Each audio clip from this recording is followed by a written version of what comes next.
Well, welcome to another episode of the Story World podcast. Steve Schramm here with my buddy Al. How's it going, Al? It's going well. This was a really quick week, Steve. Quick week. Yeah, Eh, it went by Yes, it very was. It felt like minutes, to be Yeah. honest. So Steve and I will record podcasts a little bit back to back. So we don't wear the same clothes every day. Just if anyone was wondering of our hygiene habits.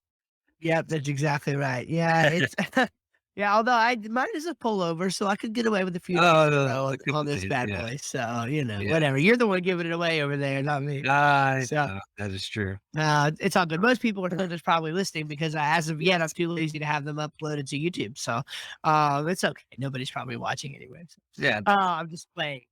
Just playing. Yeah. So, I'm really excited about our topic today. The reason is because it's something that I've been thinking about a lot.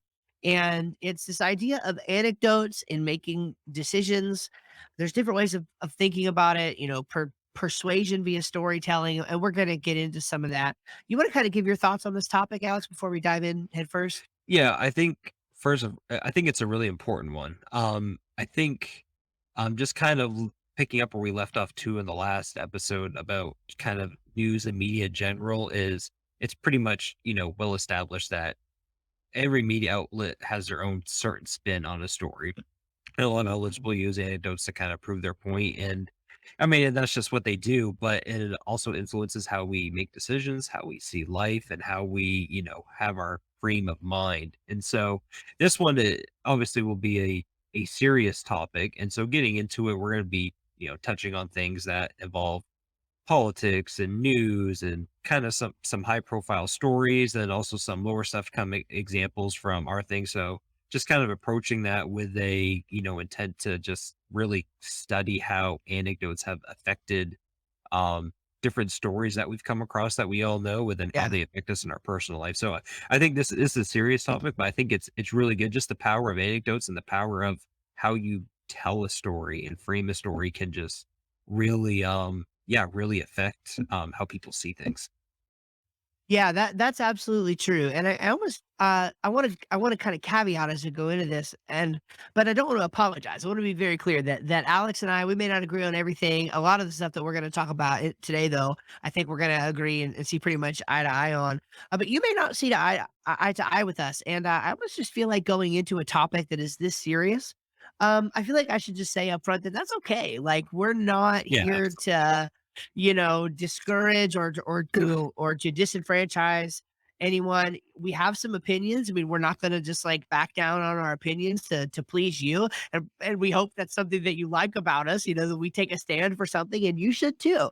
But this it's again, we're not gonna be giving a lot of answers here. We're mostly just gonna be yeah, considering, right? And talking through and just trying to open your mind and open our own minds to think more carefully about these things. So as you're listening to this, maybe this is something where you say, "Hey, I had that beef, and now I don't want to listen to you anymore." Well, let me just say, please don't be like that. Like again, we may have our differences, but we're here because we share the love of storytelling with you, no matter where you are on some of these more sensitive topics like the one we're going to have today. So, do you? I get you would echo that sentiment, Alex. I'm sure.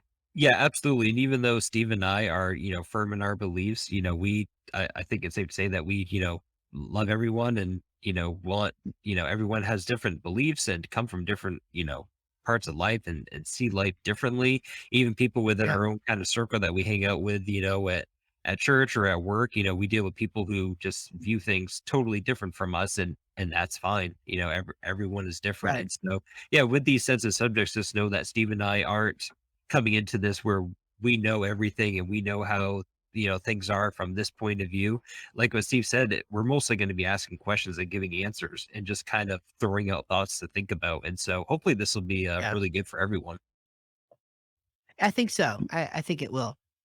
All right, so let's talk about we kind of have three different so like I said, it's gonna be a lot of just back and forth, some kind of banter here. And so we have three different categories that we want to talk about. And again, to set the topic up, it's we're talking about anecdotes and making decisions.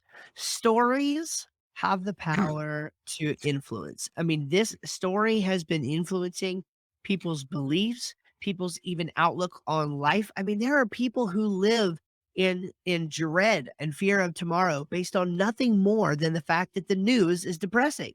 And so I mean, I've heard of Mm. stories of people who like their depression was basically cured when they stopped like scrolling Facebook and reading through the news. And so story has such a power to influence us. And here's the thing, it can be used for good or for ill. And this can happen both intentionally and unintentionally. So you could unintentionally share a false story that elicits a response in somebody else and ends up causing actual harm in their life. At the same time, and kind of on the flip side, you could intentionally tell a a story and somebody be negatively or positively influenced by it when you had the opposite intent. And so it's really these are rough waters to navigate. And the first category that we're gonna dive into here is about news stories. We ended the last podcast talking a little bit about the news and how they really do. While Alex and I tend to think and maybe even secretly hope that the traditional sort of news media outlet is something that is kind of going away and maybe going to be a thing of the past. Right now it's here, and every morning they are influencing the culture. And so what do we do with that?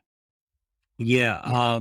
it's kind of funny. Yeah, I guess not funny. It makes sense that we kind of want to see that structure go away and see more or less, hey, we pretty much have access to any footage available on any incident that Yeah. happens. We'll have their phones in.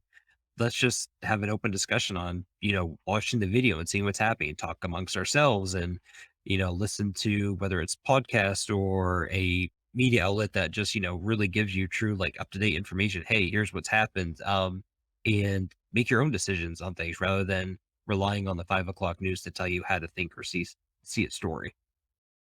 Yes, that's exactly right. And so what we're gonna do is just maybe through each of these talk about a couple specific like Yeah. examples, right? Of these categories and just maybe some observations that we took away. And so the first one that came to my mind with news stories is recently the Kyle Rittenhouse case. Now, I'm telling you, there were some strong opinions on Mhm. the Rittenhouse case from across the board. And in this case, both Alex and I watched very much of those actual proceedings and hearings. And because it was something that was interesting to us. And um, I found one of the podcasts that I listened to, I forget exactly which one it was. I think I know, but I forget, and I don't want to tell anything false here. Yeah.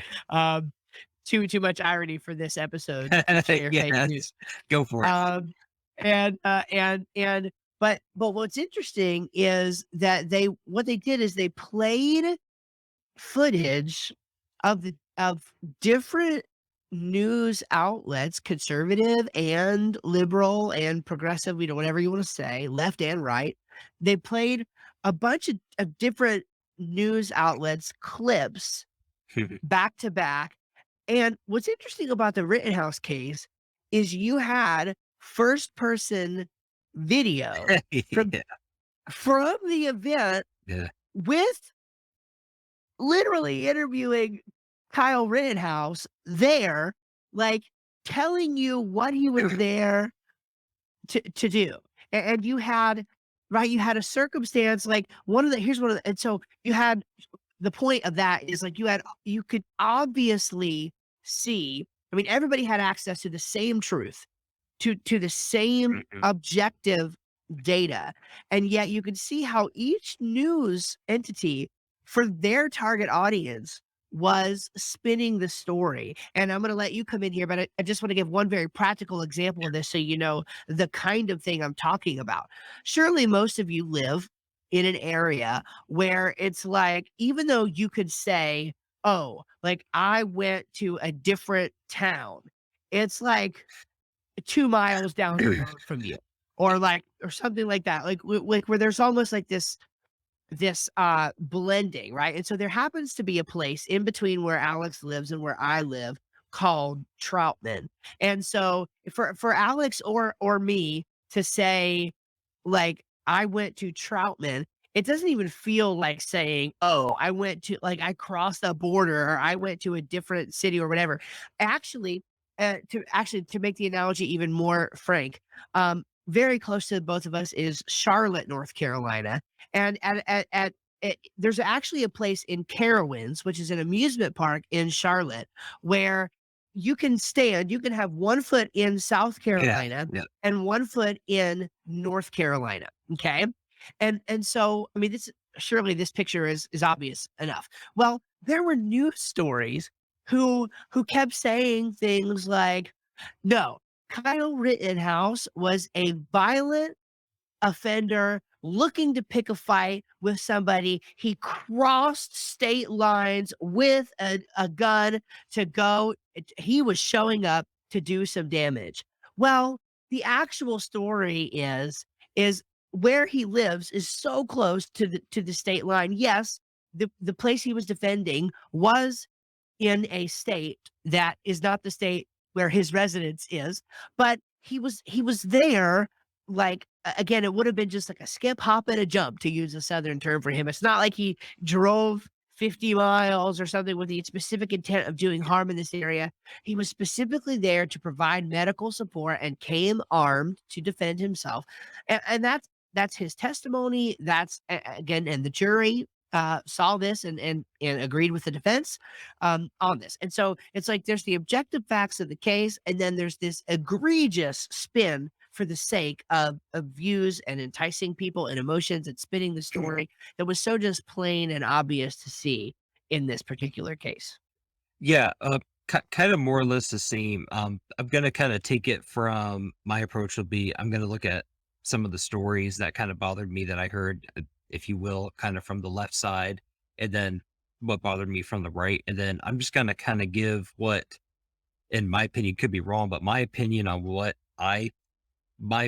it after just looking at just the footage, like what you said, we have footage of what happened there, and kind of what my thoughts were during that. So couple kind of yeah, that probe up of he was there to that was the kind of the story, the anecdote, if you will, of from the left side of the portrayal of he obviously had a gun, and so he was obviously there to start trouble. Why would you need a gun, to go unless you're looking to cause trouble? And that was pretty much the narrative from that side. And then obviously you take pictures of um, you know, either certain moments where Kyle Rittenhouse might have been glaring at a certain time, and just the whole propping up of this is obviously a bad dude looking to stir trouble when people started to come out at nighttime. And obviously that just bothered me because I mean, and the proof of this kind of the pudding, he could have caused trouble so many points along the way as the case kind of showed. But then on people who are looking to cause trouble, you can tell them easily. Even just as simple as going to a concert, you can tell the troublemaker right from the beginning if it's kind of a upbeat concert. It's just easy to spot those people. And then Yeah, for sure. from the right side, we're going to talk kind of go into this a little bit later on another subject, but um a lot of anytime there's a degradation on one side, there's always an overpraising on the other. Calling, and again, maybe I'm wrong on this, but specifically Fox News and other right wing outlets calling him like a hero and I mean, just like really making out this kid to be not a kid, but a man who stood, and I do agree that he was there for the right intentions. He obviously was looking to help, but just really lifting him up to the level of, this guy's a hero for what he did. Just Yeah, kind of taking that a little bit for too sure. far. Yeah, And they then overcompensated. Yeah. exactly, and that just bothers me as well. And so from my kind of perspective on what I thought, just looking at the video, taking away the news media outlets, taking away the headlines, if you just look at the video, I kind of remember specifically seeing the video because that's what I always do. First, if I see a headline, I don't read anymore. I just YouTube, okay, what like the video because I want to see what happened.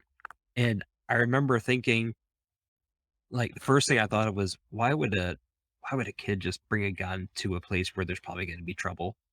And my Yeah. initial reaction was, "That's just not a smart thing to do." Like, he has every Right. right to carry his gun, like, more power to you, but I really just the first thing I thought of was, it just probably wasn't a wise decision to be in that area anyway, especially, you know, carrying a gun. That was just kind of my and then Sure. but then to the actual shooting, I mean, it was kind of clear as the result for the case is, yeah, of course he did use it to defend himself.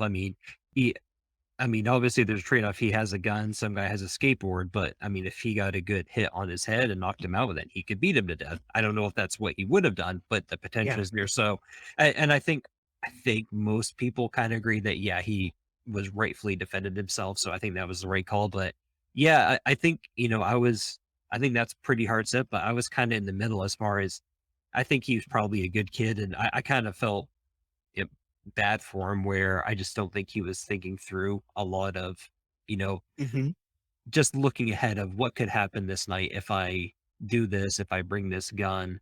I think his intentions were right, but just, you know, Yeah. I feel bad that he Yeah. didn't have the hindsight to see what was gonna happen. Yeah. You mean the foresight? Yeah, the But foresight, yeah. yeah, no, yeah. Sorry, but No, you're good. uh, uh, um, I agree. The interesting thing about that, though, is that the facts of the case, again, bear out that he was acting in self-defense. And so what then has to be asked is, well, would he not have been attacked in that way had he not had the gun? Mm, And de- that's a good point. depending on the answer to that question, really, I think for me personally, that's gonna fuel my opinion of that, right? Because it's like, well, if he was gonna be attacked anyway, it's a darn good thing he brought the gun, or else he'd be dead right now. Yeah. So it's like if he's gonna go, it's like, And depending on whether these people were telling the truth or not, I don't know, but some people were saying they were worried because they really thought that he was a shooter because they saw someone with a gun. And yep, yep, again, that kinda goes back to me where, like, I am totally for, Second Amendment, people carrying guns, yep, all for it. But then at the same time, you're gonna be in an area where obviously you're gonna have more left-leaning protesters, they're angry about what was happening, yeah, and it just probably just wasn't the smartest decision. But yeah, just kind of I think there's some good examples there of just kind of how 2 different sides approached it, and especially if you're someone who you only watch Fox News, you know what your opinion is gonna be right away, and right, if yeah, you're gonna confirm it. You're gonna think that, Covered has never done anything, wrong. It just was it maybe, like, even had, like, some type of, like, righteous authority to be taking that gun in there and trying to, mm, stand people down, really taking it an extra step. Then if you watch yeah, CNN or, you're kinda on that side, obviously, you're like, "Wow, like, this kid needs to be, arrested, shouldn't even have a gun," and, he was right, threatening, yeah, whatever, so that's just I think that's a really good example of a really, kind of high profile case where, yeah, you just yeah, had totally 2 different views as far as what was being put out. yeah. The spin was real, man, on It that. really was. Yep. Now, what about Jessie Smalley? That's another one in recent history. I think you Yeah, probably know more about that than I do. So I'd love to yeah, get your it's thoughts. yeah, Smollett. I don't know how you spell it, but, yeah, I think he it's right. Is it Smalley? I think it's like it's right. it's Smollet, I think. Oh, yeah. Yeah, Okay, so I spelled it but wrong in our notes. It's yeah, this one was a little bit less prevalent because there was no I mean, fortunately, there was no shooting involved or anything, but I remember, watching this one, because I had seen the headlines. I forget the specific headlines. I guess I'll give it an overview. So Jesse Smollett is an actor. I forget the show. I think he's not a very well-known actor, but, like, if you watch the show, you definitely, know who he is and kind of follow him. But he arrived, late into, I wanna say Chicago, maybe it was Detroit. I forget the city, but ended up it was, like, around midnight or so, maybe 1, 2 in the morning, and he was out walking about in the streets, and basically 2 I think it was 2 white guys came and threw, I think it was threw bleach on him and, like, I don't know, tied, like, a thing around his head, or I forget exactly what they did, but basically, is, considered like a racist attack on him, and so he went to the police station. I forget the specifics of the timing of everything, but basically it came out and it was ruled that it was a setup that he had set up. I don't know if it was for attention or to prove that, black people are affected, unjustly. I don't know exactly why he did it, but that's what happened. But the main thing was that, and I remember watching the footage and I was thinking, man, like, if that's, if that's real, like, that's kind of horrible. Like, you shouldn't be throwing Yeah, like, like, my initial reaction just seeing the video was, "That's awful." Obviously, that's bad. I mean, there's no doubt about it, but then as, it came out that, uh, right away, of course, people, I think you had, Joe Biden, you had, pretty much everyone on the left, in I guess to kind of give him some credit, it really did look like that he did get actually attacked, but at the same time, it was very much, "Oh, this confirms what we've been saying all along." And so they use that story to just confirm, "Hey, here's just another story where this is happening. It's is a widespread thing," and just stack it on. And then it turned out that um um yeah, that it was, framed and false, and that he had just kind of set it up for whatever reason he wanted to. Now, I don't I got to be honest, from news outlets on the right, I don't remember how they covered it initially, because how it was initially covered was, okay, this is like he legitimately got attacked. There was no reason, I think, within the first day or so to think that it was a lie. But I kind of forget how, like, Fox News covered it at first. I I would hate to think that they didn't talk about it at all, because it's a black actor getting attacked. I would think that if they had some credibility, they'd say, "Hey, like, this guy got attacked. It looks like," who knows if it was racist motivated or not, or maybe people are upset about the show, who knows? But Yeah. I gotta be honest, I'm kind of, lost on, kind of where that side, was with reporting the initial information. Yeah, yeah, fair enough. This is something I'm not going to go all into now because we're going to hit on it actually near the very end of the podcast as well. But there is a um again, without giving it away too much, there's a notion that, especially within some communities, mostly, again, trigger warning, but mostly minority communities, that there is this idea that someone's personal experience often trumps the facts at hand. And again, I feel like I should uh, just again caveat that I'm approaching this in a sense with a very sterile outlook for a reason, because at the same time, we also, I mean, again, me and Alex, we talked about this before. We're conservative Christians. To the extent that there is legitimate racial injustice and minority injustice in America. And by the way, Yeah. there is that we both agree, we are on the same page with that. Yep. That is wrong. 100%, 1,000%, I will beat that drum forever and ever, amen. Martin Luther King stood for, at an amazing time, was an amazing person who stood for his, beliefs, and he was absolutely right, and they were founded on his values as even a Christian. But unfortunately, I think what a lot of people think of today as being what he stood for is actually the opposite of what he stood for. Much of what is talked about today actually is talks about opposite Yeah. segregation and opposite racism. And so again, I don't want to get all into that, but the point I want to make is that his story was believed outright, and almost an assumption of innocence because, as you said, he was a black actor and it looks like he had been attacked. Yeah. Okay. It And there's a de facto presumption of innocence portrayed by the mainstream media, almost because like they've created an environment where it has to be that way in that Yeah. situation, or else you'll be, canceled, or you'll be the next trending hashtag on Twitter for, being a scumbag or whatever. So you couldn't cover that story necessarily based on the facts at hand because you had to approach it from a particular angle. And I mean, I just wish that I was making this up. I wish that I was, Yeah. Yeah. that but I'm not. It's actually the facts of the case right now. And a quick example of that, again, just to reaffirm, we are, if there is legitimate racism happening among police forces, for example, Yeah. it should stop.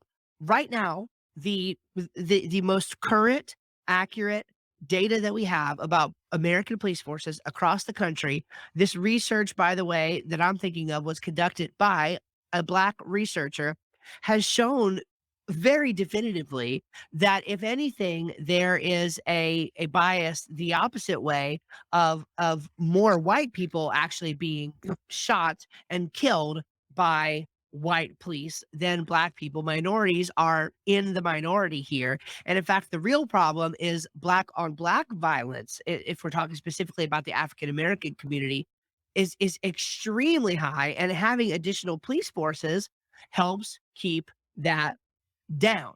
Now that's again, that's when you look at the data.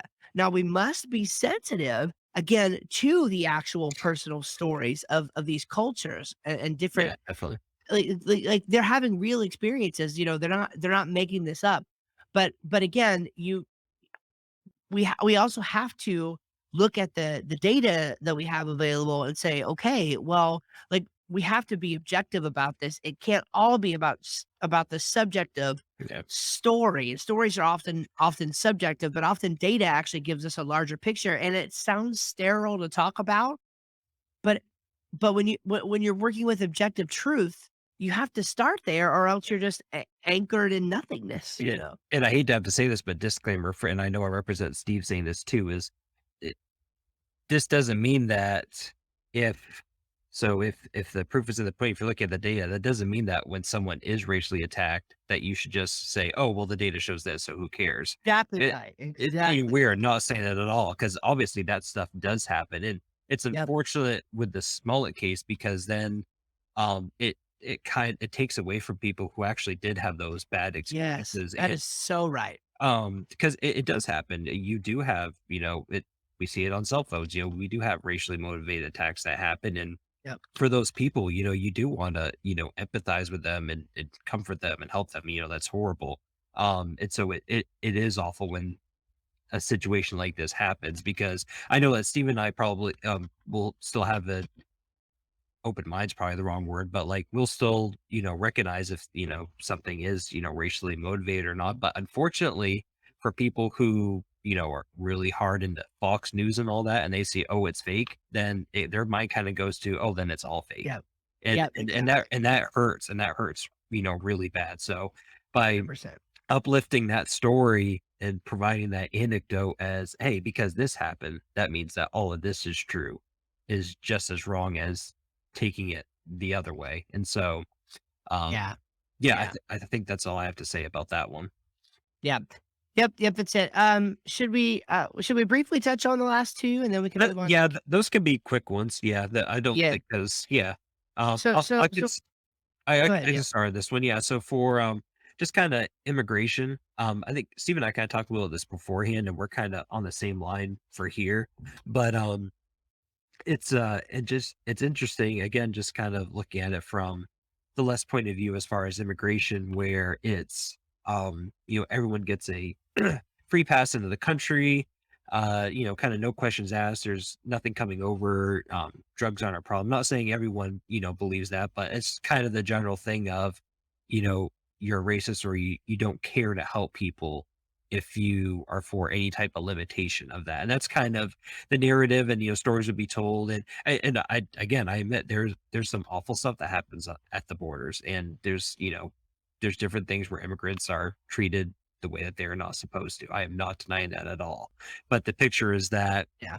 that is what always happens, and that is the only thing that we see. And then you take it on, the rights perspective where every person coming across the border is a criminal or a drug dealer, and people are Right. trying to Yeah. take advantage of our system. Where Steve and I were just talking, some of the hardest working people you ever meet are people coming from Mexico or other countries across the seas, and they legit just want to come over here and just work their Yep. butts off and live the American dream. And so it's just a classic example where, and that one, I think that's been that way. I don't know, probably since before we were born. It's just Probably. one Yeah, and against it's the so other. interesting because it's like, eh, you have some people who live here and even who are in privileged positions who live here and who complain about how whatever America is, how racist or how Yeah. unaccepting of whatever. And yet, like, if that's true, how come they all wanna come here? How come every Yeah. nation why is it that they want to come to America? It's because they know that it's not true. They know that this is the greatest melting pot that has ever been. They know that there is real room Yeah. for them in America and real and so, yes, we should there is a legitimate process. I mean, again, I say this all the time. two things can be true at the same time. There is a legitimate process by which a person can become can legally immigrate to the United States. That is a true statement. It is also true that unfortunately there is a lot of government red tape, and there are legit tough Yeah, situations where people have been trying for decades to legally get citizenship to the United States and can't. So we're not saying that it's that it's all wrong or all good. Um, the truth again is somewhere in between there, and what's a shame is that people will buy into the narratives on either side and then not give any thought to the sensible path uh to exactly. take in the middle, where we help people to the degree we can, where we reform the government and cut the red tape as much as we can to to make it easier and smoother to legally facilitate Yeah, that process. At the same time, we stand firm and we say, no, we can't just let anyone and everyone into this country because stuff really does happen.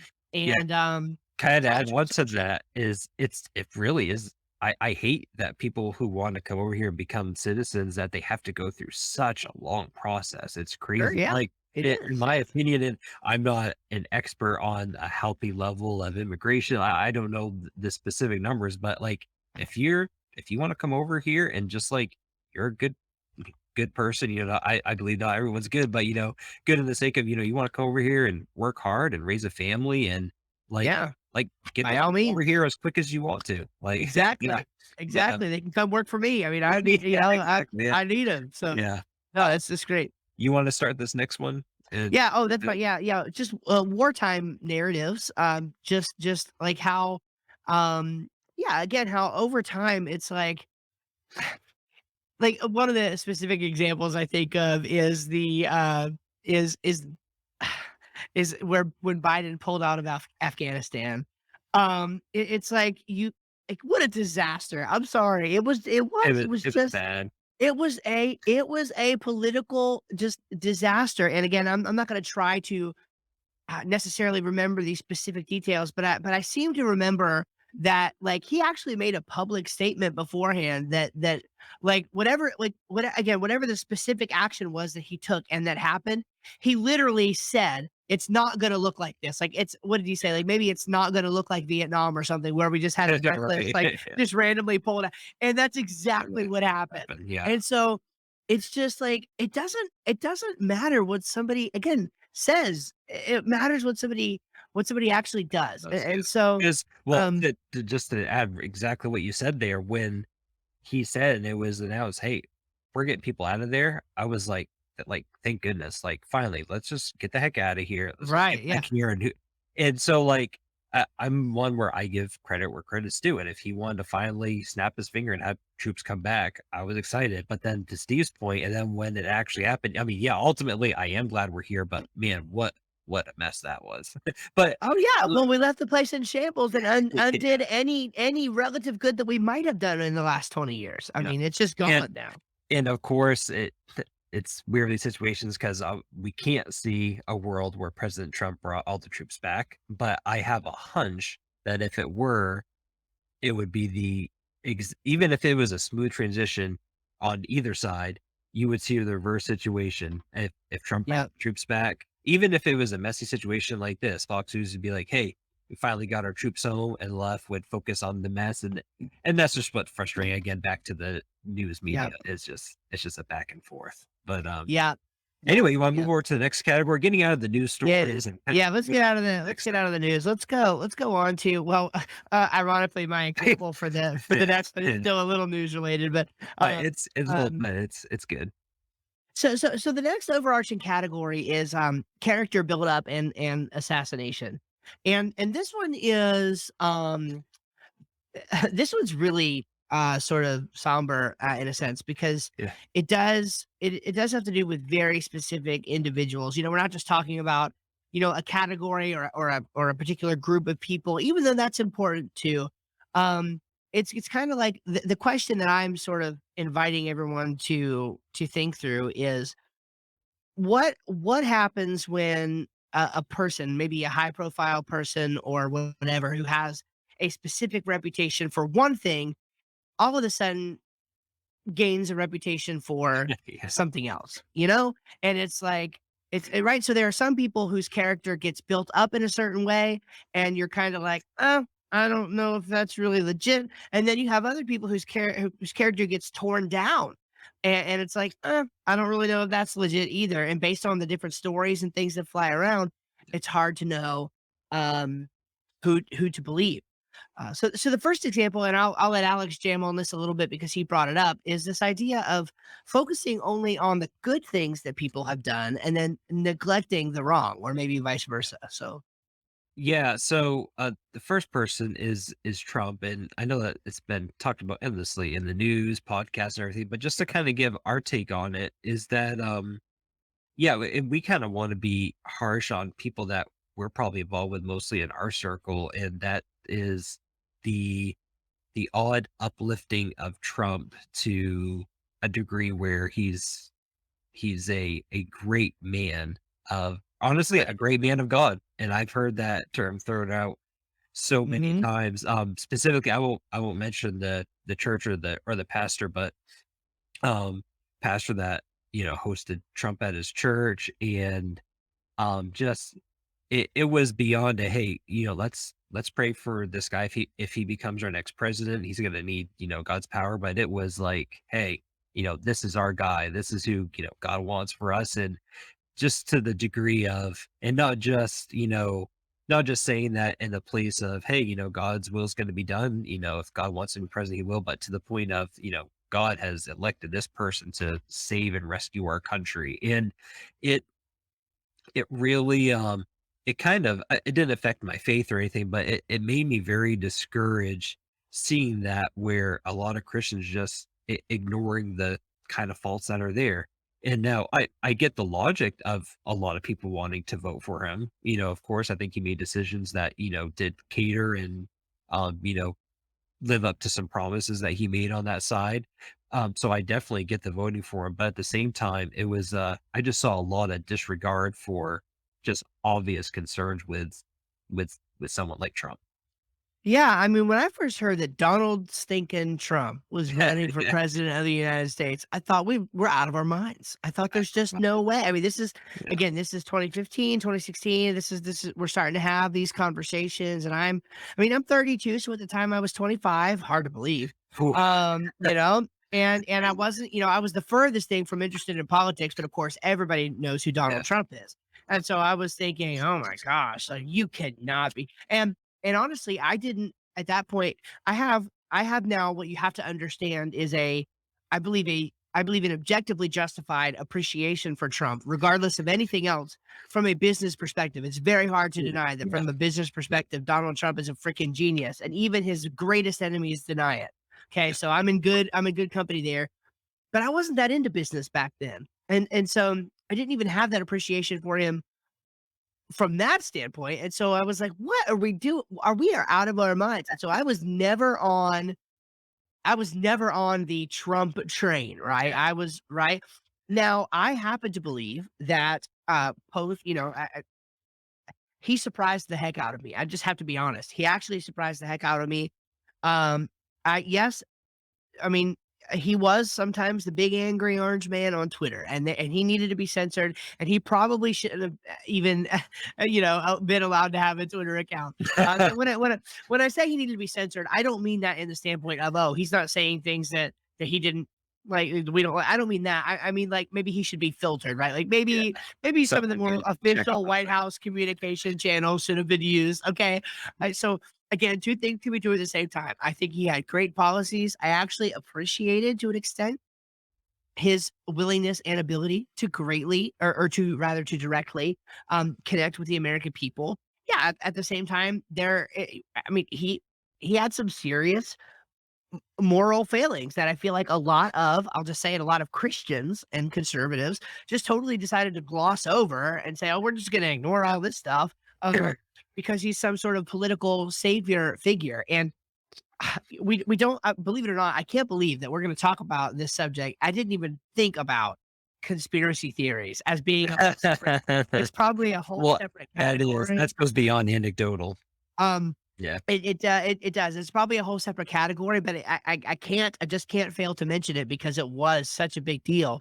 It is Trump, and I mean, it's hard to ignore all the QAnon stuff that happened Yeah. with Trump, and these the people behind this QAnon conspiracy, which I don't have time to explain Yeah. what all it is. Google it, you'll find it. But for a while, it was underground, and that's where a lot of this mentality of Trump as some sort of savior figure Yeah. originally came from. And very unfortunately, a large swath of the church bought into this lie Yep. that was, and it drug on forever, but bought into this lie that was the QAnon conspiracy theory. And it was all sort of associated with Trump. And Trump, again, Trump is a marketer. Trump's email, I mean, every other president says very, even in their campaigns, very presidential looking stuff.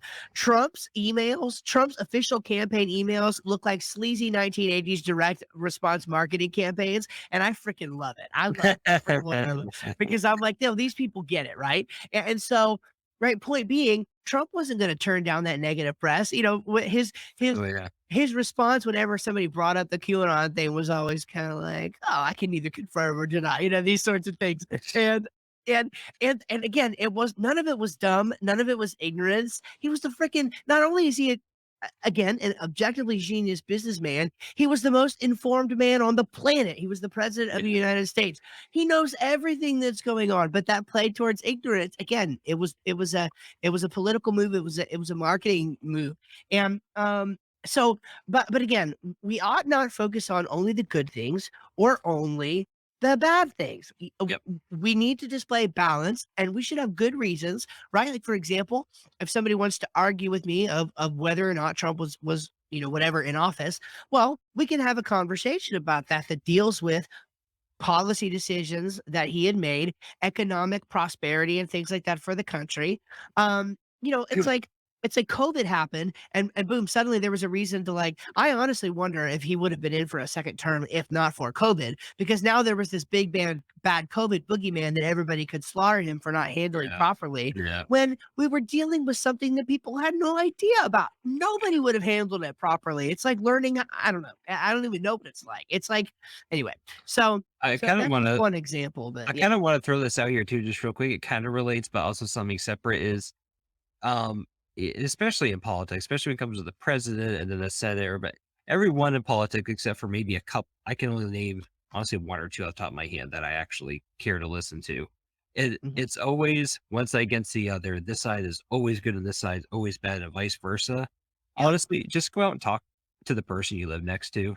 Like, Yeah, yeah, for seriously, sure. like the one of the one a great example is Matt Damon is a very, very liberal, left-leaning person, and I forget the specific interview, I don't wanna put words in his mouth, but he was filming a movie recently about, some guy, like, in the oil fields, and so he spent time with family in the oil fields, learned, their ways and, he, learned for the acting part of it, and he came away just saying, like, "Man, like, these guys are just, like, normal people, and, like, they all voted for Trump, but they, like, welcome me in, and, they're just, all about family," and you just don't watch the news. Don't watch the news. Just talk to people around you. That's Like, okay. seriously, yeah. Well, That's it. That's it. podcast. We're done. Anyway, Don't watch the news. that's my little rant. Yeah, Okay, on to the yeah. next So, one. I'll so let you again, take yeah. Go for yeah, for sure. So just to kind of recenter us here, right? We're talking about this idea of either character buildup or yeah, character assassination. So like I want to kind of go into it by saying don't necessarily believe everything you hear, but don't dismiss everything you yeah. hear either. Exactly. So this next one is it. The next two are a little bit more of a Christian focused specifically, but please, it's an important topic in general. What's going on here? So don't skip ahead. Robbie Zacharias. Many people call him the Billy Graham of apologetics. So he passed away recently, last year, 2 years ago, maybe 2 years ago, and he had a very large international ministry. It was literally called Robbie Zacharias International Ministries, RZIM. Millions and millions of people around the world regularly consuming his content, reading his books, listening to podcasts, watching the YouTube channel. Just a massive influence. I mean, it may not be an exaggeration to say that, especially with Billy Graham having moved on, there may have been no larger force for Christianity, no larger entity for for the conveying of Christian truth worldwide than his. He might have legitimately had the largest sphere of influence, huge international speaking team, etc. Um, while he was alive, there was allegations that were brought up of basically an affair, right? Without going all into the details of an affair between him and a lady named Lori Thompson. I think it's Lori Thompson, and he denied the allegations. There were disputes that happened and things, and they ended up settling. They had a settlement agreement, and it ended in a NDA so that neither party was really allowed to talk about it again. And of course, the official position of RZAM was that this route was taken to avoid an unnecessarily long legal battle and the whole nine yards. And that basically there was a big misunderstanding in this communication. And what Lori claims is basically that she was silenced, right? Like, yeah, she did agree to the NDA and they did the settlement, but that ultimately it caused her and her husband and their family, irreparable harm and this, that, and the other thing. And so fast forward a couple years from that time, and Robbie has passed away. He got cancer pretty aggressively, pretty much out of nowhere. And within a relatively short period of time, he was gone. After his death, and his funeral was a huge deal. I mean, again, televised, international event, all the, it was a big deal. And then shortly after that, more allegations started to come forward of, again, keeping it simple, sexual misconduct. Robbie had owned a couple of, he was a businessman as well as a ministry guy, and he owned a couple of spas, at least one, but I think a couple of different spas in the area where they were near Alpharetta, Georgia. And yeah, there are allegations that Robbie was um there was sexual misconduct towards, I think, a total of like 4 or 5, maybe 6 women came forward if you include Lori Thompson, the original plaintiff um in the matter. And once the company, or the ministry RZAM, who was led by Zacharias' own daughter at the time, had once they found out about these additional allegations that were made, they brought in a independent law organization, or private, I guess, independent investigators, and who determined, they released an official report that, as far as I'm aware, anybody can go read. And they determined that the claims were credible, and that again, he's dead, so there's not legal ramifications that could be done against him. But this independent investigation seems to have confirmed, at least at first glance, what these people have said. Okay, that's the overarching outlook. Now, you may have some thoughts here, but let me just kind of lay out some basic thoughts. Um, the behavior described in the report is extremely troubling. Yeah. It speaks of again, predatory, the kind of thing that people do in the process of grooming, the process of preparing people and guilting people into feeling as though they need to be a part of whatever this is. For example, there are reports of Robbie basically telling these women that God told him that his reward for his hard work and labor was for them to, again, sexually pleasure him and have encounters with him and things like that during massage sessions, and just all of this stuff. And um I wrote literally in the notes, I wrote for this line, I wrote Robbie Zacharias dash legit not sure what to think. Okay. Um again, as somebody who has personally spent hundreds and hundreds and hundreds of hours with Robbie's content. Yes, it's, of course, there's the notion of, oh, it's hard to believe. Okay. There is also a couple of other factors, though. Yes, it is hard to believe, legitimately hard to believe.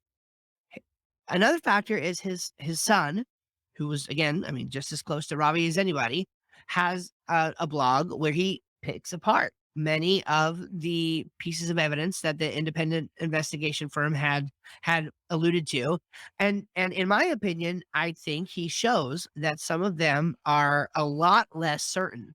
I think actually a lot of them.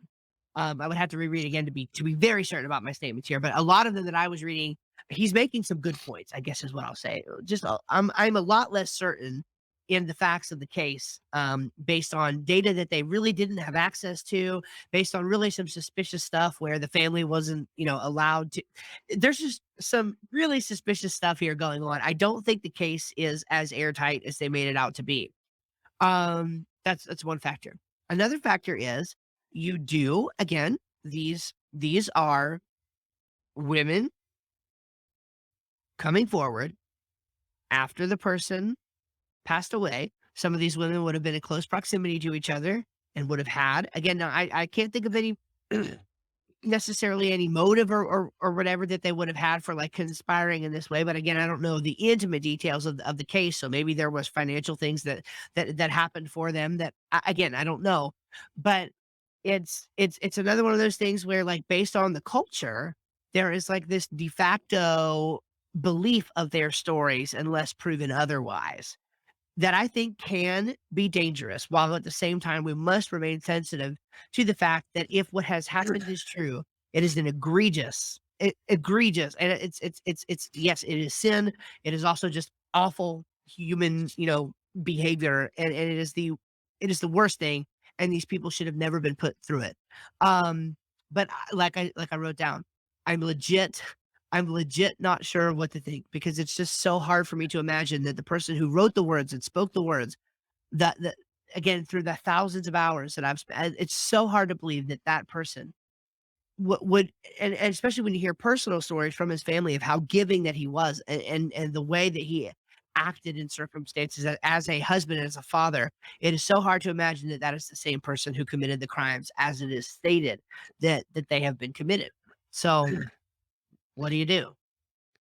Yeah, I I think I really only have 2 thoughts about this. I have never been, and I'm not saying you are either, but I have never been big into following a preacher and like, "Oh, like, this guy has really just like, Robbie, I might have listened to a couple of stuff, so when the news came out, I guess I wasn't surprised and I didn't it was a subject I didn't dig into, so I don't have opinion specifically on did he do it Yeah, or did he not.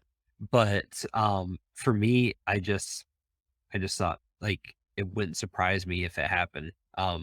People when they yeah, get into powerful positions and we're humans. And so the 2 points that I have to say is anecdotally, again, it's the title of this episode is anecdotes and making decisions. And making decisions applies to making decisions in your mind about people and how things work.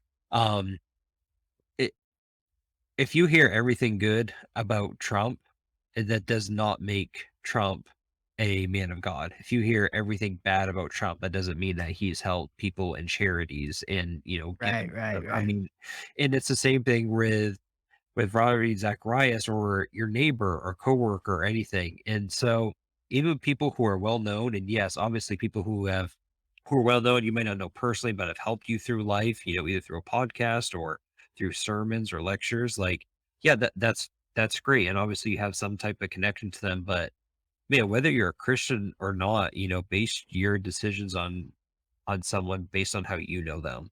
And don't put Yeah, someone up to a standard or put someone down to a standard simply based on how they generally appear, I guess. yeah, Obviously, we still have like our initial, if Robbie is nice his whole life, obviously you're going to think, oh, he's a nice guy. And so, right, you can't blame anyone for not thinking he's, not nice. yeah. Well, now here's something that complicates the situation, and he again, he's kind of a unique circumstance in a sense, because because of all this happening, I mean, the entire ministry was dissolved. Yeah. The assets they literally took down. I mean, there were hundreds and hundreds and hundreds of videos that legitimately shared the gospel online that are now gone. I mean, yes, of course, there, nothing on the internet is ever gone, right? I mean, Yeah. people re-recorded and downloaded and whatever. But like, as far as official content released from the ministry, hundreds of podcasts, hundreds of YouTube videos, hundreds of articles, all taken down, all gone, each of which was a tremendous force for the gospel over the time period that it had been there. And so, right, as a Christian, that hurts. Like that, right? It makes me feel like, man, is there number one, and again, we're not answering questions here almost. We're kind of just thinking through them. But so the two things that come to mind are, wow, like if the devil was going to win a short term battle, like in my view, he ain't going to win the war, but he can win some battles along the way. And I was like, man, if he was ever going to win a battle, That would, like that'd be it. just as listen, I mean, here's what I'm saying. Just as true as it is, you made a point that was 100% right. We're all human. Robbie's just because he was on some pedestal, he absolutely could have done these things. It is within his human capacity, despite his reputation, 100%. Just as real as that is the truth of actual spiritual and demonic oppression. And I have no doubt in my mind that this could be a battle that Satan has won short term, that the forces of evil, however you want to say it, the evil one, whatever, has won, and now, at least for a time being, there is a tremendous removal of a huge gospel platform, and that's just again things that make you go and as an addition to that, my reason for thinking this or for asking this question is that is it let's assume the allegations are all true. Is it justified to burn the books, pull down the YouTube channels? Does the fact that a person is human and sins, which every person literally in the history of time does, some more egregiously than others, does that make anything that he said invalid, or does it justify the pulling down of that helpful content that has ministered to so many over the years and could Well, minister to millions more every year? Is that justified? that was I gonna don't be know. my second point where, I mean, throughout kind of what we've been saying is an anecdote or a story, even if the story is true, does not negate that truth exists outside of a person or what they say or what they've done, whether Right. that person is living a lie or not. So that's why, and that's kind of goes back to, news outlets and giving antidotes and stories is they're never willing to say when the other side is right or not. But if, like, for instance, when Joe Biden said, "Hey, we're going to pull our troops out of the Middle East," I said, "Good." Now, again, obviously, it was kind of a debacle how it went, but I said, "Good. Like, yeah, let's do it." And so, just because I disagree with pretty much most everything Joe Biden comes out of his mouth on that one thing, I wanted to happen. So why wouldn't I say, "Hey, like, that's something." Exactly. I guess I don't know how to word it. It's not truth, but that's something that I believe we should have done a long time ago. So let's do it. Same thing with Robbie Zacharias. I mean, I, my opinion is, what, why take that stuff down? But at the same time, I do get it. So that's Yeah. fortunately, that wasn't my decision to make. So I didn't have That's to make that that's call. because you're a balanced individual and you're no fun. Come on. I got to take No, a stand at some point. I got to take a no, stand at some point. it's good. No, it's good. Um, It's perfect. Yeah. So Yeah. I'm going to start off on our next person, our final person for character Yeah. development in the session by what Ben Shapiro says, you live by the Kanye, you die by the Kanye. I think that sums up perfectly the craze that is Kanye West. Man. I'm just gonna put it a couple things simply. I don't have much to say, but just I've actually always liked Kanye West. I always thought his music was just really good. A talented Mhm. guy. So I've always enjoyed his music anyway. And then, yeah, as soon as I don't even know when the switch was, but I guess became a Christian. I don't really know how to word it, but when he started to kind of move over there and whether it was supporting Trump or, commit with like his album, Worshiping Christ, and which has had some pretty cool songs on it. But anyway, Yeah. however, Yeah. whatever that transition was, there was a craze of, oh, like Kanye, we have Kanye now, Kanye, Kanye, Kanye. And again, it just kind of goes back to what we were saying is, uh, if you're gonna prop up this person, then when he falls, you're gonna fall with him. That is so right. Yeah. That's So exactly right. And I mean, that sums up so well the Kanye thing. I hate to double back to Trump, but you actually brought up something that was a really good point. I think it can apply to the Kanye situation as well, just in the opposite way. You know, I don't think anybody was ever surprised that I mean, Trump talked about politics a lot. Mhm. And I don't think anybody was ever surprised that he ended up running even as a conservative, because I mean, conservatives tend to have values that are very supportive of business and capitalism and things like that. Um, but like, it's so crazy. Like, everybody, I mean, he was on The Apprentice. He was a major TV star. He was everybody in the world. As far as I know, most people had respect. Most, no matter where you were on the Yeah, political aisle, you had respect for Donald Trump, right? Right? I mean, if anything, he it was was probably a lot of the conservative Christians who would have thought, um, ill toward him because, sleazy businessman or, whatever kind of crazy idea that Christians think of, next. Um, but the character assassination got real when he decided to run as president under a conservative label, right? time. And it just geared up. There was almost no consideration for who the man was in the business that he had built or it was like, no, now he's just evil man, evil orange man because Republican, right? And so with Kanye, eh, how many Christians suddenly became huge Kanye fans The because he switch be was unreal. right? It was like that. I mean like that. And there was it's weird because as a Christian, like, legitimately, you're like, you're not God, right? And so you don't ever want to put yourself in the place of either questioning or affirming someone's salvation who may really not be genuine. And you got to admit, with Kanye, I mean, it's like, is this just the next publicity stunt? You Yep, know, whatever. And I mean, I actually had a friend who had a pretty close connection with the pastor who supposedly led Kanye to Christ, yep. and there was supposedly genuine repentance there and a deep wanting to learn more. But like, I feel like the whole Kanye thing happened in like 15 seconds. Maybe you live by the Conway and you die by the Conway, but I done died by it because it's gone. I haven't heard much about it. Yeah. I think And he came and out with another Christian album. I haven't oh, listened maybe to it though. maybe he did, but like now he's divorced his wife, and who knows? Yeah, Maybe that was she wasn't feeling the whole Christian thing and she wasn't going to support it. And so I haven't heard any more out of him. And to be frank, that might be a good thing, that we haven't, yeah, because again, he doesn't need to be placed on some sort of pedestal exactly. as a person. The point is with this whole thing, character build up and assassination, and then we can move on, is when you place your faith in a person, the person will fail you. The only person that has ever been perfect, in our opinion, is Jesus Christ. Outside of that, literally everybody else has failed and will fail you. And no matter how close you are, no matter how much you love them, yes, there are certain people in proximity to us that we give a certain level of, we have a certain level of trust and loyalty to.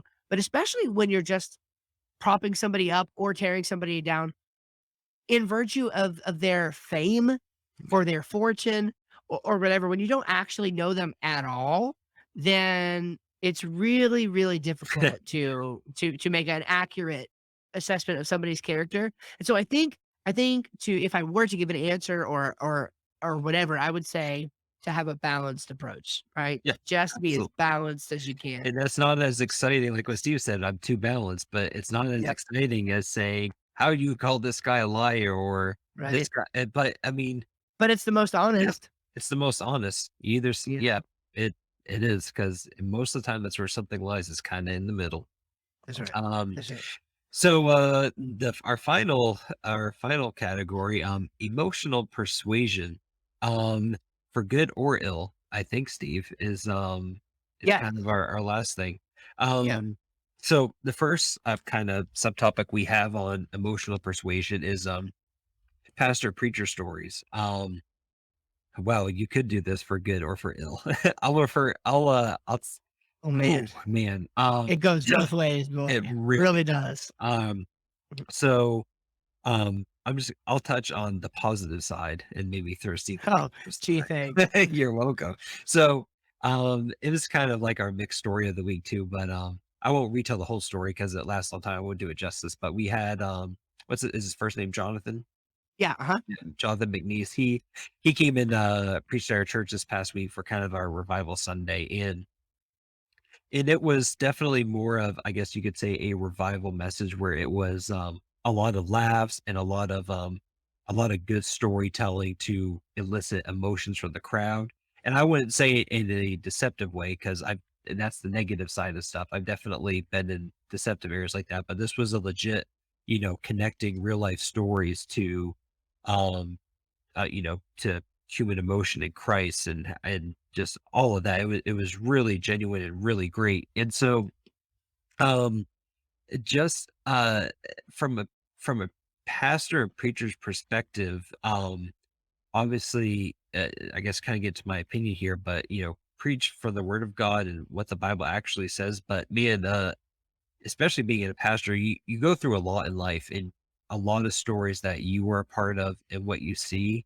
And man, stories can really be used from the pulpit in a kind of a transformative way to help people realize things because a lot of times they've seen stuff in real life that's not just a silly story, about a cartoon and then you relate to real life, but no, like, hey, this is something that's in real life that does relate to real life because it actually happened. And so, kind of from the positive side, where um, again, like an anecdote when it actually relates to truth and the human condition and to elicit a response and an emotional, response from the listener, is a just an extremely powerful tool. That's kind of the positive side of it, where you can help people realize truth in that. Yeah. And so as I will transition into some of the negative side, I'll do so by sort of like making the point that a homily, there is an art to preaching, to calling somebody like there just as, and again, I'm just being honest, like just as in marketing, there are specific ways that you can design your presentation to elicit a certain kind of response from the audience.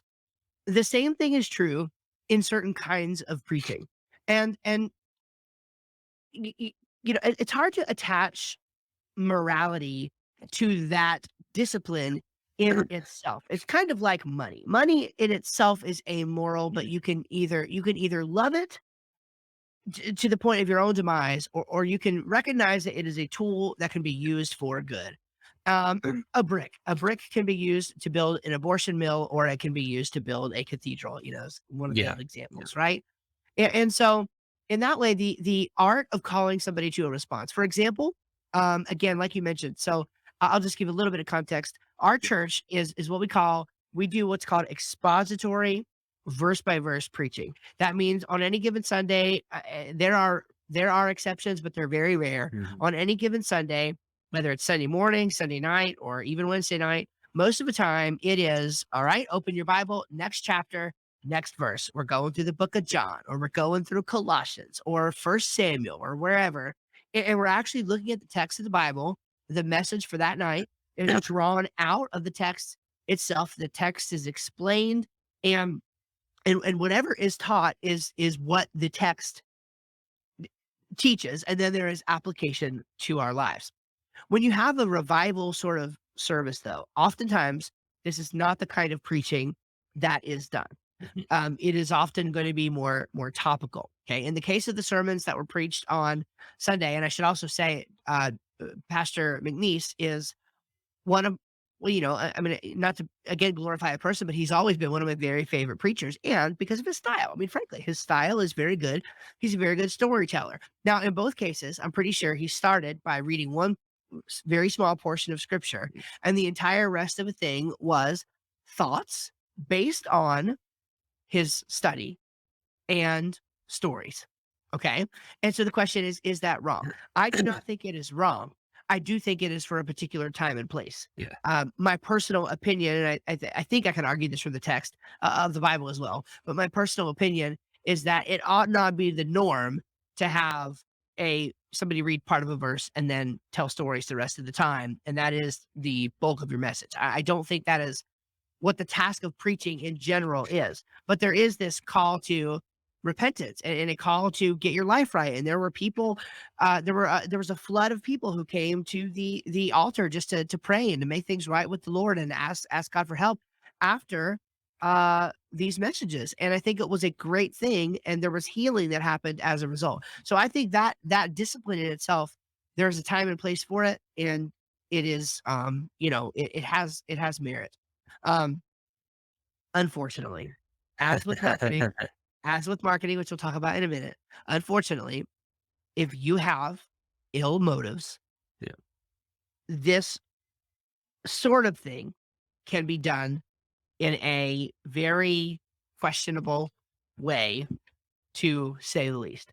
And it kind of almost goes back to character assassination a little bit, because what you'll often have, a lot of these, man, I hate it, but just a lot of preachers who use stories for ill in order to elicit this sort of response will do so because they are pulling on emotional triggers that they know will trigger their audience, but they are often engaging in character assassination when this happens.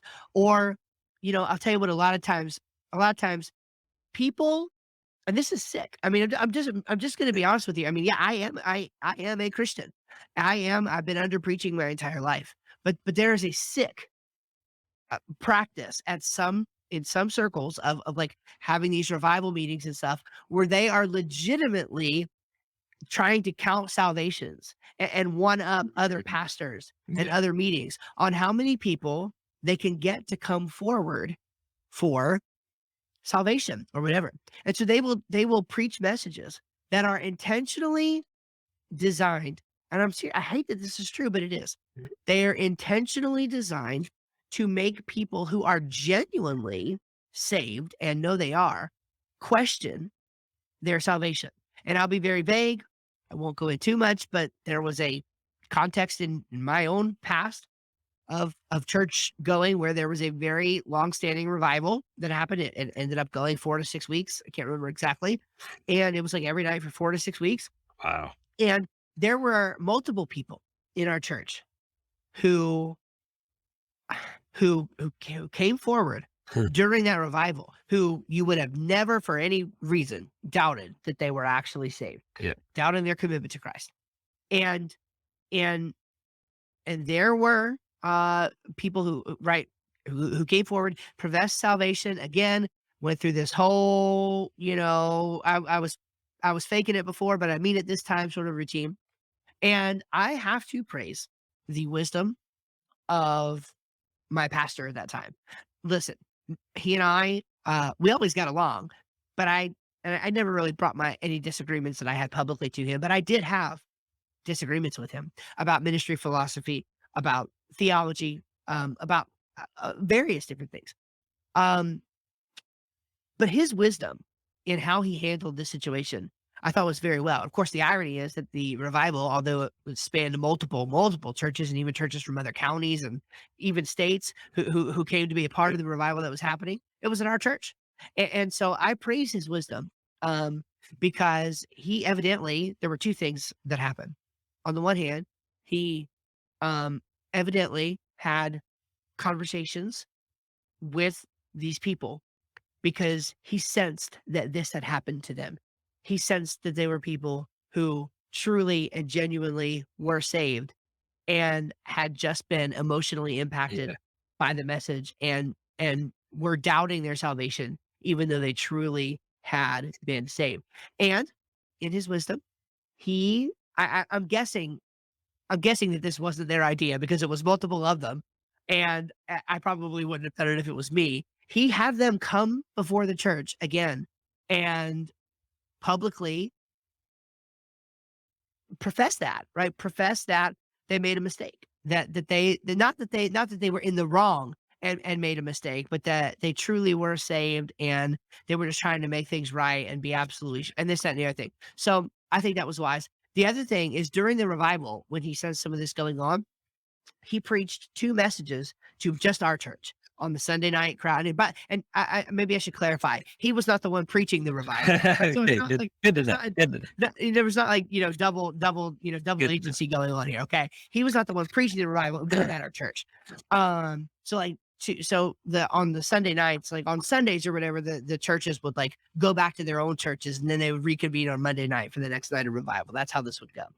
And so on like the Sunday nights, I remember there were 2 Sunday nights where he preached messages directly to our church that were like, "Look, here's how you know you're saved." And so I just and honestly, that's one of the things, I'm just being honest, that disenfranchised me. We no longer attend that church, obviously. This is one of the things that got to me, like the fact that during the revival that was happening in our church, the pastor of our church had to preach messages directly to our church so that they wouldn't doubt their salvation because of the kind of messages that were being preached at the revival.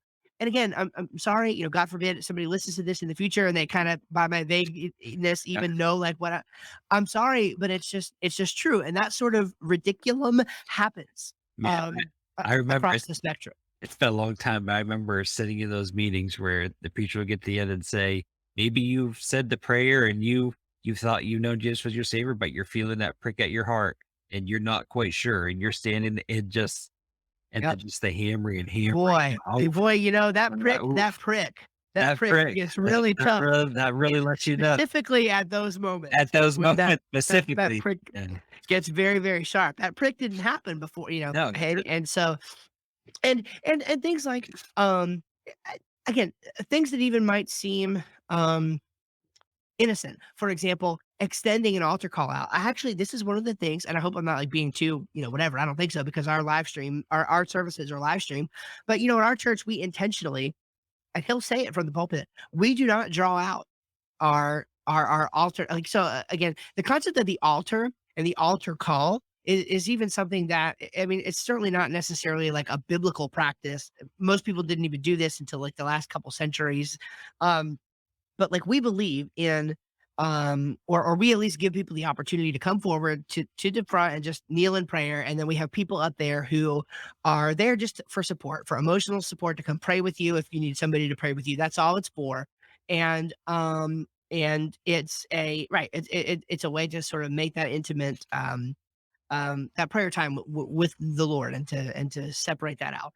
And, we there are some pastors who they will just one more song, one more chorus, one more song, Oh, right? They will drag the it altar was call on yeah. forever because they need that response. And in some cases, I'm telling you, I've seen this happen. I've seen it happen where we've run through the song for 10 minutes. Nobody came up. And then finally one person came up. And then more people Yeah. started coming, and right, and the problem, look, I firmly believe, I'm so sorry, but I just can't help but firmly believe this.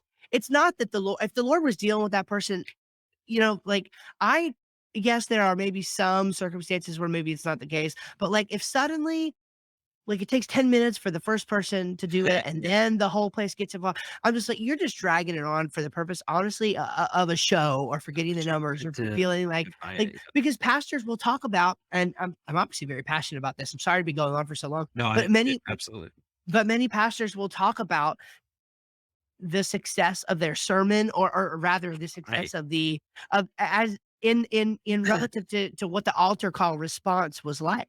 And so when you drag on your services for the purpose of that, so I guess all that to say, I love our church, man. We intentionally do not do that. We intentionally look, if the Lord's dealing with you, come on up and let's make it right. Sometimes we don't even get to the chorus of a song. We'll play the first verse and he'll shut it down because there's no movement, there's no nothing. Yeah. And it's like, okay, like the Okay, Lord's not that's moving what in this particular, like in this particular way. and It's our pastor will even encourage, too. He says you can handle it here at the altar, you can handle it right there in your seat. There's exactly yeah, right. for any pressure to Exactly right. act outside of what you're moved to do. Exactly right. And you know what? People still get saved in our church. People come forward Really? for What a baptism. surprise. People come forward for salvation. The church grows. I've never been, and I don't actually mean this as a shade. It's gonna sound like I'm throwing shade, but I promise I'm not. I don't think I've ever been to a church who was less focused on numbers gaining outreach than our church. Because if we did, we couldn't fit them right now, because literally, even through the pandemic and everything, our numbers are so up that there's absolutely no way in any given service that we could fit all of the people who attend our church at one time Oof. in the Okay, building. It yeah. could it couldn't happen. And so we can only actually do so much outreach because there's actually a sort of a limitation there. That we have. So, yes, we still do outreach, we do community stuff. I mean, 100%, but it's like, you know, I mean, where are you gonna put them at a certain point, right? I mean, we already do multiple services, to accommodate for this, right? So yeah, I mean, that's my, um I guess we need to move on from this. I've been on it Oh, for a yeah. while, I don't know if you but want to hit up on, all of these, or what were you kinda looking at yeah, here, Steve? no, let's not. Let's hit, well, let me just make a quick point about marketing. I know I'm typically the Yeah. marketing guy. The reality is everything that I just said about the pastor and Right. preacher stories, it actually just applies in very much the same way to marketing. Marketing, storytelling is, I've talked about it. We did a whole episode on storytelling and marketing, and it storytelling and marketing is extremely powerful, but it is one of those things that can be used for good or it can be used for ill. And so your motives are going to matter. And I mean, that's it. I mean, that's the bottom line. With that is that your storytelling is it's a powerful thing. It's a powerful thing that you have the ability to convey stories to others. Yeah. Please don't use that for ill. Use it for good. Use it to elicit a response if a response is what is necessary, but always so that it's for the good of the other person, not because it's a sleazy thing or you're just trying to sell them on something or whatever. Yep. Absolutely. Nope, I Uh, agree with you. Right. Sweet. Let's see. What do you want to cover next? Do you have one of those that you want to kind of go into or? Honestly, I'm I just do have a kind of funny story about the people, asking for money. Oh yeah. Yeah. Now, obviously, there are people out there that need help financially, but we also know that there's people on the streets for a variety of reasons. And Mhm. just kind of a funny story, when we first moved down here to North Carolina, I wasn't with her at the time, but Brooke was my wife Brooke was driving down the street, and at a stoplight, there's a woman there holding a cardboard sign. It says something like has two children, something something. And so Brooke gave her some money, and then I think it was the next day we were driving around together. I think it was in the same area. I forget exactly where, but different, totally different woman, same exact sign. So, I mean, and I Oh know, man. they the sign was is the same exact It sign. was like they just handed it Different off. moment. Yeah, exactly. But again, it's Yeah. one of those things where Brooke's a mother and she saw a sign and, Yeah. like, it's so easy. I mean, and I've done it too before, I'm sure, where it's your heart goes out to certain people for Mhm. certain Yep. circumstances and Yep. I've got 2 specific scenarios. I don't need to tell them because I'm sure it's happened to some of you guys, but 2 very specific scenarios where a person came up and, asking for money, told very elaborate stories about trying to get here, trying to get there, my husband, my wife, my this, my that. And it is, again, anecdotes and making decisions, right? yeah. Here's an anecdote. Do I give this person the $10 that's in my wallet or do I not? Um, and I guess I have 2 almost conflicting opinions. One is, as a Christian, I firmly believe that everything happens as a part of God's sovereignty. I can, if I'm feeling generous, I can give that money and I can entrust that person to the Lord and say, okay, well, they're going to use it for whatever they're going to use it for. My motives are clean. I had a pastor growing up who used to say that he would never give a homeless person, for example, money, but he would go buy them a cheeseburger or whatever. And I had one guy, here we go, I'm telling stories about it, but I had one guy who came up and he asked for money. And I said, I will not give you money, but I will go into the store and buy you a bag of chips and a drink. And by golly, Alex, sure as I sit here today, he was picky about the drink. I mean, he said, I was going to get him water. And he said, how about one of the monsters? How about one of their monster energy drinks instead? And I thought, and I did it, I did it, and actually the attendant fussed at him and kicked him out, but anyway, so what do you do in those situations? So conflicting thing number 1 is I believe that God is sovereign and I can be generous and God will bless, me, and that person if they use it for the right reasons. On the other hand, I do wanna be cautious and I wanna be a good steward of my money, and I don't know how people are gonna use the money, and I don't know that I necessarily just wanna be, I mean, I've got a family of 6. I don't wanna just be, throwing my money out into the wind, Just go to with no thought. www.donate2shramms.com. It's Exactly. I'm sorry. Yeah, yeah, you're gonna set up that you're gonna set up that one, right? Very good. And similar things could be said about, there's stories about overseas support for, like, Yeah. needy children and families, and there are real Yeah. legitimate needs in the world. Again, with some of the stuff we talked about before, real legitimate needs, and you just need to use wisdom and Yeah. discernment Yeah. and Yes, wisdom for a reason. Exactly right. Yeah, Stupid. thinking carefully about these things. And those darn adopt a pet commercials, in the arms of Dude, an that song is never gonna be man. I know, replaced. it's something. It's like, yeah, man, those pet faces, those googly eyes. Um, I do like our last thing that Steve came kinda up with at the end, storytelling as truth saying. yeah, And, storytelling is I know truth. Steve's really passionate about it. I'll let you take it, and I'm sure I'll have some stuff to add along to it as Yeah, well. well, I've talked a lot. My voice is started to hurt, so I'll try not to go too crazy here. But this is a term. I think I've got the term right. I actually just recently heard it in a video by an acquaintance of mine. He's got a pretty big YouTube channel and following. His name is Mike Winger. Again, he's a Bible teacher, and he was telling this. He coined this term as it relates to one of the virtues of progressive Christianity, which unfortunately, again, I think if we haven't offended people enough by now, I've offended everybody on this podcast. So if you're whether you're a You Christian or offended me, Steve.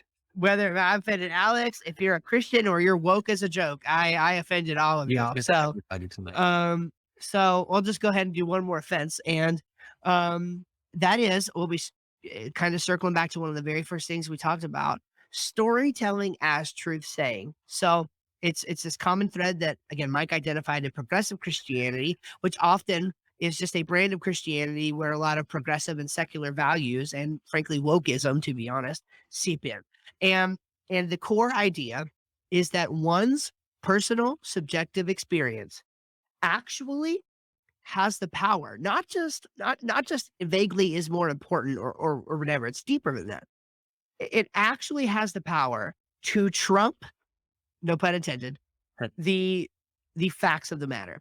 One's so in other words, to go back to one of our first examples, somebody can hold up this paper with data that says no, there's like there is not an unjust number of black people being killed by white cops. That is legitimately in the real world, not a thing that is happening by any stretch of the data. But you can have a person who comes in and says, yes, but but that can't be right because my whole life I've heard stories from my family of being persecuted and being scared of the cops. And even me, I've been stopped by a police officer before and it didn't feel right. And so it's kind of like, oh, I see your facts, but I have this story over here that trumps the facts. And again, it is. When something happens to you that is a traumatic experience. Let's say legitimately you are a black person who was stopped by a police officer and maybe even harmed or profiled by a police officer in a way that was wrong. Let's say that's legitimately true, then that is horrible. That is awful. There should be a reprimand for the person who did that. Legitimate racism is no good. But your one experience is not enough to say, it's not enough to objectively say that there is a large scale police reform needed because more blacks are being killed by white police officers than any other scenario. And so again, that's a very specific example, but the point is broad. It's storytelling as truth saying when personal experience trumps the actual reality of the matter. That is one of the biggest problems with media, with corporations, with big business, with big tech. That is one of the biggest problems today. Is it doesn't matter what the facts are. You told this story, and this yeah, and your story now wins. And I'm going to let you come in after this, but those stories, by the way, and again, I'm just being honest. That whole scenario doesn't work if you are a white male. Okay, if you are a white male, your story does not matter. And the more points you have, if you're a female, if you're black, if you're an Asian person or Pacific Islander or whatever, however many of those things that you can sort of score as points, that makes you even more able to say that your experience trumps what's going on over here. The only person who doesn't get to say that in the modern age in which we live is a white male. And so there you go. I mean, that sort of seems to be where much of the culture is, and it's alarming. Not alarming because I'm a white male. That's not the point literally at all. That actually has zero to do with it. The point is that storytelling as truth saying is not how reality works. And so we shouldn't deny reality. So Yeah, no, my motto's always kind of been not really motto, but you base decisions on facts, and then anything that deviates from that, especially when you're talking about serious situations like you are, just man, have compassion, empathy for people, and that's right. just That's kind right. of just kind of hitting home on our own kind of inner circle. And I think our church, fortunately, is really the only church I've ever been in that's I think really does show empathy and compassion to people, and you can see that in pastor and just everyone else there. But there's a lot of Christians. I don't know what percentage, but it's a high percentage that quite frankly just don't give a crap about the exceptions. And it's sad to see. And That's so right. so even though just for your example on, like racial profiling, yeah, the facts show like, it's not happening on a daily basis down your road every single day, but it does happen. And if you That's come happen. across That's right. and just kind of going on talking to people about our Sunday school, we were talking kind of talking about the last few weeks, and our associate pastor kind of said it well, where a lot of times you're in a conversation with someone, you just kind of want to address the facts or say this or ensure your opinion, but a lot of times you just have to honestly just be quiet and give them Yeah. grace or compassion and listen. So you don't know who you're going to be talking to, and honestly, some people obviously are kind of on the side of it doesn't matter about your facts, but at the same time, you might just Right. have some people who are going through a lot of hurt, and Mhm. they don't need to hear the facts. They just need to hear love and That's compassion. right. And so They need a I hug. just yeah, they need Need a a hug. hug. So I just hope we're all, Yep. wise, make decisions based on facts and what's right and what's true, but Yeah. have compassion on people that need it. Well, and to close this out and to kind of put a button on what you just said there, um, we must learn the art, and it is an art. We must learn the art in America, no matter which side you're on, of being able to love a person and show empathy towards a person, um, and to affirm another person as being valuable and being a Mhm. human, even made in the image of God, while firmly disapproving sometimes of choices that they make and behaviors that they take. Um, there is an art to loving a person while disagreeing with them, and we all need to get better at that. And I think that was just a beautiful point that you brought up. Like yeah, the facts matter. The stories also matter. Yeah. We just have to place them in With the proper, context. yeah. Yeah, and treat them Absolutely. appropriately and specifically treat people appropriately. We're all people here. We're talking about big esoteric ideas, but we're all people. And we're gonna be there's gonna be, by the way, white, black, Asian, Pacific, red, yellow, black, and white, as the song says. We're all gonna be together in heaven for a very long time. Those of us who know the Lord. And so it's like, yeah, let's start getting along now and Let's love get on used each to other it. now. Yeah. And it's like, yeah, I mean, I didn't mean to turn this into something that was so specifically about that, but just across the board, these are some of the biggest issues that as Americans we're facing in culture today, and we need to learn how to get along and get our crap together and do that Yeah, together. I agree. I Yeah, think that sums it up well with yeah, that, good topic tonight, and, I think that puts a pin in it well, anecdotes and making decisions. Yeah, I just kinda echo what you said. Stories are important, and I hope this kinda shows how powerful stories can be, used to, from the very evil of manipulating or showing one point of view or pitting people against each other, or to the good to help people see an emotional side of things, help them to understand, help them to have a call to action to do good. So I mean, your stories are powerful. They really are. right. Everyone has a story to tell, and you can elicit emotions from people. And so just understand that people have their own story. Facts exist, and just use wisdom and use truth to make decisions and care for people. That's right. So good. So good. All Um, right. cool. I have a story of the week. Do you have one you can mention or Yeah, you go first. I'll think of one. You go first. Okay. Okay. Well, mine, I think will be a great way to button this up, and it's something that I either read it or I heard it in a podcast. I can't remember which now, but I wrote it down the other day, and I thought it was cool. This idea of treating everyone as though they were Jesus in disguise. Hmm. How I've just never heard it put so practically and so concrete. I mean, I've heard people say like, be Jesus to this person, or treat everybody how you want to be treated. Of course, that's the golden rule, which was a teaching of Jesus. But more than that, like Jesus literally says, like, insofar as you've done whatever, give a cup of water in my name or whatever to the least of these, then you've done it to me. And so what would it be like if I think I did learn this from a podcast called 18 Summers. I think that's where I heard this. And they were just talking about this concept of yeah, treating everybody like it was Jesus in disguise. That argument like that you had on Facebook, or that homeless person who came up to you. Like, you don't know. Like, the Bible says we're entertaining angels unawares. Like, just what happens? What would happen if that is really if really is really Jesus in disguise? Would you be proud of that interaction or not? And how much better would the world be if we all treated each other like that? Yeah, it's man, that's a good way to look at it. Treat everyone as if they were Jesus. um, it and it kind of applies to um, we're watched all the time by God anyway. So Right. he sees our That's right. interactions with every single person. Um, so That's yeah, exactly right. um, Yeah. I don't have a story of the week. I was really lazy this week and just totally forgot to.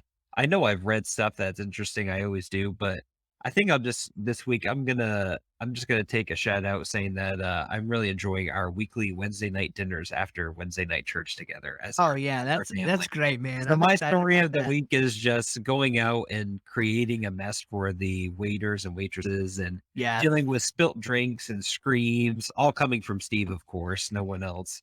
And Yeah, then, right. I and, know somehow we're, like, spending our Wednesday and Thursday nights together now, so it's I pretty know fun. it works out, and I guess I'll have to see you Sunday too. Oh, man, I totally dig it. No, it's all good. It's been a great joy and pleasure, so I'm Yeah, digging it. Plus, there's great Mexican food and great so storytelling to good, boot, so so it's good. hard to deny. Absolutely. All right, Steve, it's been awesome talking to you. Alright, man, you too. God bless everyone, y'all take care, and, we'll see you in the next episode of Story World. See ya.